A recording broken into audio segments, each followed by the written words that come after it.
আসসালামু আলাইকুম বন্ধুরা। আলহামদুলিল্লাহ আমি ভালো আছি। আশা করছি আপনারা যে যেখানে আছেন সবাই ভালো আছেন।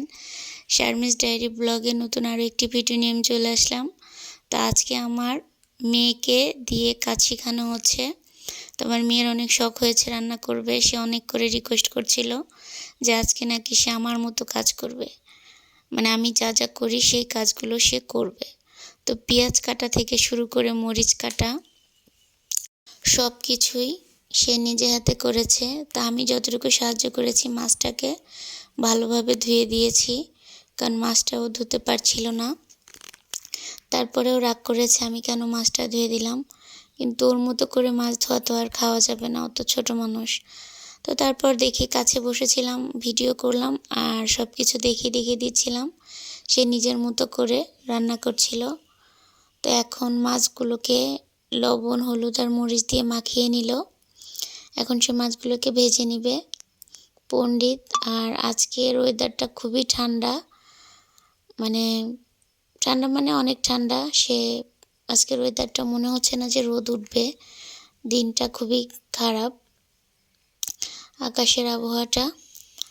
তো সে এখন মাছগুলোকে ভেজে নিচ্ছে, মাছগুলোকে ভেজে নিবে। আসলে মেয়ে মানুষ তো কাজ একটু শেখাতেই হয়, আর মায়ের বাড়িতে কাজ শিখতে হয়। ভাগ্যে কখন কার কী আছে বলা যায় না। আর রান্না বান্নাটা মেয়েদের একটা আর্ট। এটা যে শুধু শ্বশুর বাড়িতে গিয়েই করতে হবে সেটা তো আছেই, কিন্তু নিজের পড়াশোনা করতে তো লাগে। পড়াশোনা করতে গেলেও তো প্রয়োজন হয়, যদি বেশি দূর পর্যন্ত পড়াশোনা করে।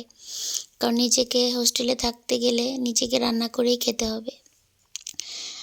বা মা অসুস্থ হলো, তখন দেখা গেল যে সে যতটুকু পারে অতটুকু কাজ দিয়েই রান্নাবান্নাটা সেরে ফেললো, সে যতটুকু শিখবে।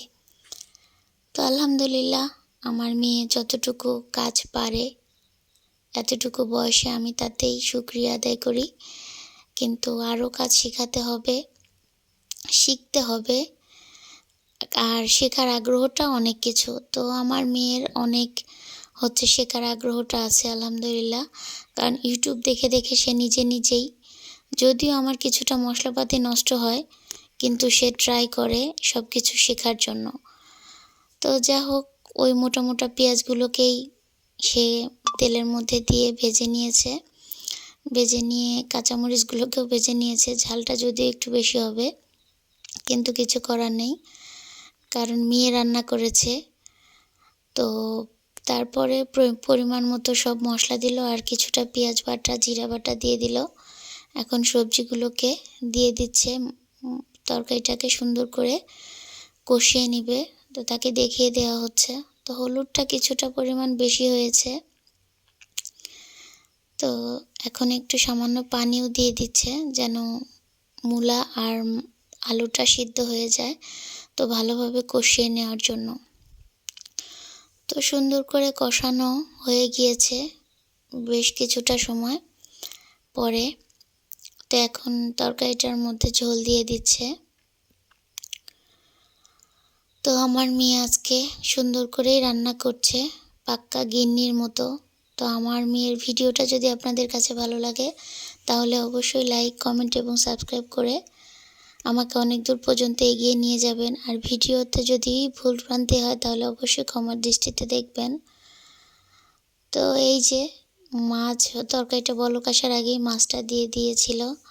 তো অনেকটা সময় পরে তরকারিটা রান্না হয়ে গেল। তো আজকের ভিডিওটা এ পর্যন্তই। আল্লাহ হাফেজ।